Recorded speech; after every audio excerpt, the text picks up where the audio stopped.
नमस्कार।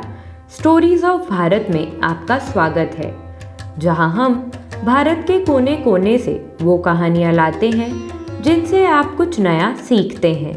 अकबर और बिरबल की कहानियों के किस्से सदियों से बहुत ही चर्चित हैं। बिरबल समझदार और गुणों के धनी थे। बिरबल के जीवन से जुड़े कई किस्से हैं जिनसे नैतिकता और प्रेरणा की सीख मिलती है। आज आपके लिए स्टोरीज ऑफ भारत में लेकर आए हैं ऐसी ही एक कहानी। एक बार की बात है, राजा अकबर व बिरबल दरबार में बैठे कुछ अहम मामलों पर चर्चा कर रहे थे। तभी बिरबल ने अकबर से कहा, मुझे लगता है कि ज्यादातर पुरुष जोरू के गुलाम होते हैं और अपनी पत्नियों से डर कर रहते हैं। बिरबल की यह बात राजा को बिल्कुल भी पसंद न आई। उन्होंने इस बात का विरोध किया। इस पर बिरबल भी अपनी बात मनवाने पर अड़ गए।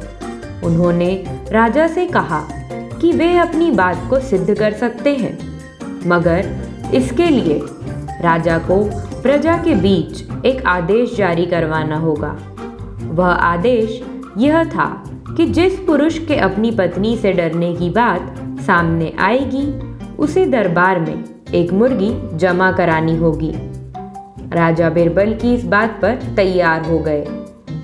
अगले ही दिन प्रजा के बीच आदेश कराया गया कि अगर यह बात सिद्ध हो जाती है कि कोई पुरुष अपनी पत्नी से डरता है तो उसे दरबार में आकर बिरबल के पास एक मुर्गी जमा करवानी होगी। फिर क्या था, देखते ही देखते बिरबल के पास ढेरों मुर्गियां इकट्ठा हो गईं और सैकड़ों मुर्गियां महल के बगीचे में घूमने लगी।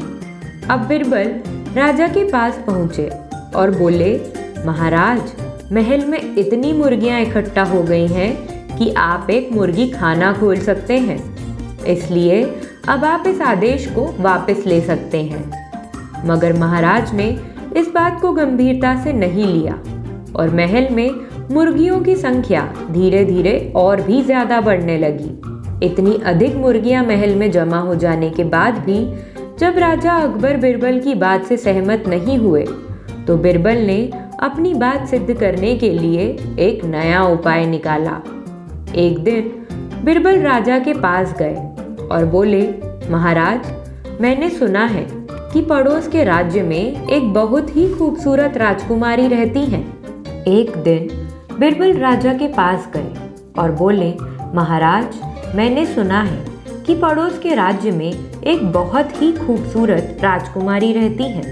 अगर आप चाहें तो क्या मैं आपका रिश्ता वहाँ पक्का कराऊं? यह सुनते ही राजा चौंक उठे और बोले, बिरबल, तुम ये कैसी बात कर रहे हो? महल में पहले से ही 2 महारानियां मौजूद हैं। अगर उन्हें इस बात की भनक भी लगी तो मेरी खैर नहीं होगी। यह सुनकर बिरबल ने तपाक से जवाब दिया, चलिए महाराज, फिर तो आप भी मेरे पास 2 मुर्गियां जमा करा ही दीजिए। राजा बिरबल का ऐसा जवाब सुनकर शर्मा गए और उन्होंने अपना आदेश उसी वक्त वापस ले लिया। अकबर बिरबल की इस कहानी से हमें यह शिक्षा मिलती है कि बातों की चतुराई से हम किसी भी बात को मनवा सकते हैं। ज़रूरत है तो बस बिरबल की तरह चतुराई से अपना पक्ष रखने की।